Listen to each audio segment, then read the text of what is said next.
Mga kapuso, posibleng lumakas pa sa mga susunod na araw ang bagyong Marce.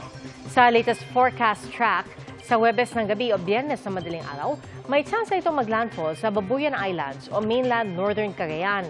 Pero pwede ring bahagya itong bumaba sa Cagayan o Isabela. Sa ngayon, posible nang maramdaman ang epekto ng trough o buntot ng bagyong Marce sa eastern portions ng Luzon at Visayas. Ayon sa Pag-asa, ngayong gabi o bukas na umaga ay magtataas na ng wind signal na posible umabot sa signal number 4 habang lumalapit ito sa kalupaan. Base naman sa datos ng Metro Weather, bukas na umaga may mga pag-ulan sa Cagayan Valley, Cordillera, Isabela, Quezon, Bicol Region, Palawan at Mindoro Provinces. Pagsapit ng hapon, posible na ring ulanin ang Central Luzon, iba pang bahagi ng Calabarzon at Mimaropa.